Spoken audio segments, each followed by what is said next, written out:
আপনার কাছে যাওয়ার আগে মানে আমরা কিন্তু অনেক কিছু না শিল্পের পর্যায়ে নিয়ে গেছি। শিল্পটা ভারী শিল্প আনতে পারছি না, কিন্তু কাটমানি শিল্প, নির্লজ্জতার একটা শিল্প, অ্যাকাউন্টেবিলিটি না নেওয়াটাকে শিল্পের জায়গায় নিয়ে যাওয়া। ওই যে মাঝে মধ্যে আপনি তো স্যার, মাঝে মধ্যে কিছু ছাত্রকে আপনি বোধহয় নিশ্চয়ই বলেন যে বাবা তুই ফাঁকিবাজিটাকে শিল্পের পর্যায়ে নিয়ে গেছিস। বাংলাতে আসলে আপনাদের মতন টিচারদের বলা উচিত, মন্ত্রীদেরকে, এই ফাঁকিবাজিটাকে শিল্পের পর্যায়ে নিয়ে গিয়ে কী করে মানুষ মারছে। দেখুন এই মুহূর্তে নিকো পার্কের অথরিটি তিনি বলছেন আমাদের প্রতিনিধিকে যে আজই ঘটনার চক্রে ডাক্তার নেই। তাহলে আজকে যখন ডাক্তার নেই তাহলে কি করে এরকম ঘটনা ঘটলে কি করে অ্যামিউজমেন্ট পার্কটা চলছে, কেন বন্ধ করে দেওয়া হয়নি আজকে? একবার শুনি। আমরা গেস্টদেরকে যখনই ওরা হাঁটতে পারেন নিজে থেকে, এই কন্ডিশনে ও তো অসুস্থ মানে অজ্ঞান হয়ে গেছিলো, তা আমরা সঙ্গে সঙ্গে হুইল চেয়ারে নিয়ে গিয়েছিলাম। হুইল চেয়ারে নিয়ে যাওয়ার পরে যখন নার্স চেক করে যে ওর পালসটা উইক আছে, আমাদেরকে বলা হয় যে স্যার আমরা অলরেডি বলে দিয়েছি অ্যাম্বুলেন্স আসছে, এটা নিয়ারেস্ট হসপিটালে কনসিডার করা উচিত। তো আমরা তাই করেছি। উইদিন মিনিটস, আমরা 2-3 মিনিট হবে, আমরা সঙ্গে সঙ্গে ওকে নিজের নিকো পার্কেরই অ্যাম্বুলেন্সে আরও 2জন অফিসার, আমাদের অফিসারদেরকে সঙ্গে দিয়ে পাঠিয়ে দিয়েছিলাম। লাইফগার্ডরা, হ্যাঁ আমার সাথে ডাইরেক্ট কথা হয়েছিল, লাইফগার্ড দেখেছে একটা অ্যাবনর্মালসি। নর্মালি হয় মানুষ এনজয় করছে, একটা অ্যাবনর্মালসি হচ্ছে যে 4-5 জন একজনকে নিয়ে আসছে, সেটা হচ্ছে অ্যাবনর্মালসি। তো সঙ্গে সঙ্গে গেছে জিজ্ঞেস করতে, তো দেখলো যে ও নিজে চোখে দেখেছে যে একটা ছেলে অজ্ঞান হয়ে রয়েছে। আপনাদের মেডিকেল রুমে মূলত কারা এই মেডিকেল ট্রিটমেন্টটা প্রোভাইড করে? আমাদের সার্টিফাইড নার্সেস আছে, কোয়ালিফাইড নার্সেস আছে। মানে কোনো ডক্টর বা এরা থাকে না? ডাক্তার থাকেন, একজন ডাক্তার আছেন, অ্যাজ পার শিফট আসেন, উনিও থাকেন পার্কে। উনি ছিলেন আজকে ইনসিডেন্টে ছুটি আছে ওনার। ঝন্টু বড়াই, আজকে ছুটি আছে আপনার? যেদিন যেদিন ছুটি থাকবে আপনি বলে দেবেন, সেদিন আমি এই রিপাবলিক বাংলায় আপনার একটা খালি চেয়ার রেখে দেবো। না ময়ূক, প্রথমেই উনি মিথ্যে কথা বলছেন, আইনত ওনার বিরুদ্ধে ব্যবস্থা নেওয়া যায়। কারণ 2016 সালে 15ই নভেম্বর এই নিকো পার্কে জয় রাইডিংয়ে একাধিক স্টুডেন্ট আহত হয়েছিল, জয় রাইডিং ছিঁড়ে গিয়ে। তারপরে আমরা একাধিক অনুষ্ঠান করেছিলাম এবং তখন পশ্চিমবঙ্গ সরকার একটা রিপোর্ট প্লেস করেছিল বিসের কাছে, ভারত সরকারের the bureau of Indian standard, যারা এই অ্যামিউজমেন্ট পার্কের যাবতীয় দেখাশোনাগুলো কি কি কোয়ালিটি মেনটেন করতে হবে, কি কি এভিবিলিটি থাকবে, ডাক্তারদের কি পরিষেবা থাকবে, কতটা জনসংখ্যার ভিত্তিতে কি রাখতে হবে, রেশো সব ঠিক করে। এটা কিন্তু এরকম নয় যে পশ্চিমবঙ্গ সরকার দেখে, এটা ভারত সরকারের একটা সংস্থা, স্বাধীন সংস্থা দেখে।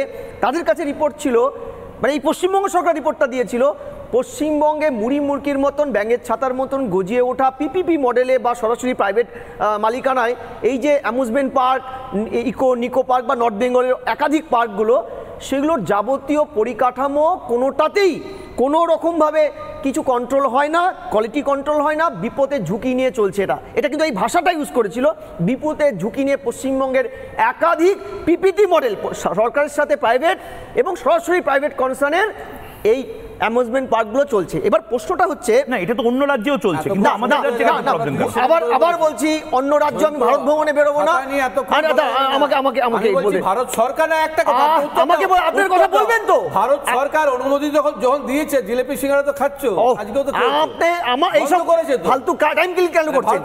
এবার দেখো, এটা কিন্তু পশ্চিমবঙ্গ সরকার রিপোর্টটা বললাম, জিলিপি সিঙ্গারা এবার তাকিয়ে দেখো এই রাজ্যে, এই পশ্চিমবঙ্গে আরজিকর হওয়ার পরে ভারত সরকার একটা রিপোর্ট বেরিয়েছিল যে দিল্লিতে প্রতি বর্গ কিলোমিটারে যেখানে 575টা করে সিসি ক্যামেরা, সেখানে এই কলকাতা, তুমি যেটাকে সিটি অফ জয় বলে ফেসবুকে বড় বড় করে ট্যাগ করো, আমি ট্যাগ করি, সেখানে প্রতি বর্গ কিলোমিটারে 33টা করে আমাদের নাগরিকদের সুরক্ষার জন্য এই সরকার সিসি ক্যামেরা লাগিয়েছে, যার অধিকাংশই অকেজো। আরজিকর হওয়ার পরে এই রাজ্যের বৃহৎ সার্কুলেটেড পত্রিকা এটাকে প্রকাশ করেছিল ভারত সরকারের। আমি তোমাকে এটা বলি, দেখো কি আশ্চর্য রাজ্যে বা এই কলকাতায় বাস করি, নর্থ বেঙ্গল থেকে এসে বলতে দিন না, আপনি তো এরকম কথা বলেন না।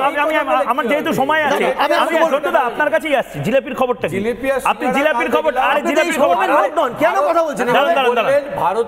আপনাদের এত ভয় ধরেছে নরেন্দ্র মোদির ওপরে, নরেন্দ্র না না না জয় রাইডগুলো নিয়ে, আরে খবরটা কি? জিলাপির খবরটা কি? না আপনারা দিয়েছেন, ওই দেখুন আপনারা দিয়েছেন যে ফেক নিউজের একটা ফ্যাক্টরি খুলুন, এবার আপনারা সিঙ্গুরে একটা ফেক নিউজের ফ্যাক্টরি খুলুন। ভারত সরকার, আমি জানিয়ে রাখি দর্শকদেরও মনে হতে পারে, মণিশঙ্কর দার মতন দায়িত্বশীল একজন নাগরিক, একজন আইনজীবী এই ফেক নিউজের ফ্যাক্টরি সিঙ্গুরে খুলছেন। ভারত সরকার তারা একটা অ্যাডভাইজারি দিয়ে বলেছে বিভিন্ন স্কুল এবং শিক্ষা প্রতিষ্ঠানগুলোতে ক্যান্টিনে একটা পোস্টার রাখতে, যে তোমার যে ক্যান্টিনে খাবার তৈরি হচ্ছে তাতে কত শতাংশ চিনি রয়েছে। জিলাপি এবং সিঙ্গারার ক্ষেত্রে, বেকড সিঙ্গারা এবং জিলাপির ক্ষেত্রে কিছু কিছু চিনির পরিমাণ কম রাখাটা ভারত সরকার এই মুহূর্তে একটা চ্যালেঞ্জ হিসেবে নিয়েছে। আর মমতা বন্দ্যোপাধ্যায়, সারা দেশে এটা ইমপ্লিমেন্ট হচ্ছে, মমতা বন্দ্যোপাধ্যায় বলেছেন যে না, এটা নিশ্চয়ই মোদির সিঙ্গারা, মোদির জিলাপি, আমরা এগুলো স্কুলে লাগাবো না। কামাল কা জিনিস, আজব জিনিস। ঝন্টুদা বলুন। এই যে এই মণিবাবুরা এখানে সফল, যখন উচিত কথাগুলো বলছে, তার সরকার রিপোর্ট দিচ্ছে ভারতের একটি সংস্থাকে, ভারত সরকারের নিয়ন্ত্রণাধীন, যে আমাদের এখানকার পার্কগুলো ব্যাঙের ছাতার মতন গড়ে উঠেছে, আমাদের নজরদারি নেই। আচ্ছা ময়ূক বলছি, বৃষ্টি হলে সিটি অফ জয়, লোকে আড়ালে বলে সিটি অফ ভয়, এখানে বৃষ্টি হলে কত স্টুডেন্ট বলো তো তরিতাহিত হয়ে, এবং সাধারণ নাগরিক, তুমি গত বছর প্রোগ্রাম করেছো, খোলা তার চলবে না আমাদের ক্যাম্পে। একদম।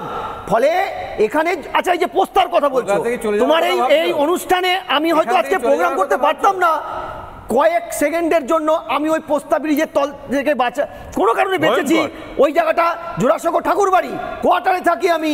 7-8 জন, সেদিন আপনি সেই জায়গাতে একদম আমাদের তো ওটা ক্যাম্পাস, 7-8 জন নিরপরাধ নাগরিক মারা গেছিল, সহনাগরিক মারা গেছিল, আপনারা তদন্ত করেননি? আমি কিন্তু আপনারা তদন্ত করেননি, আপনারা দায়িত্ব নিন।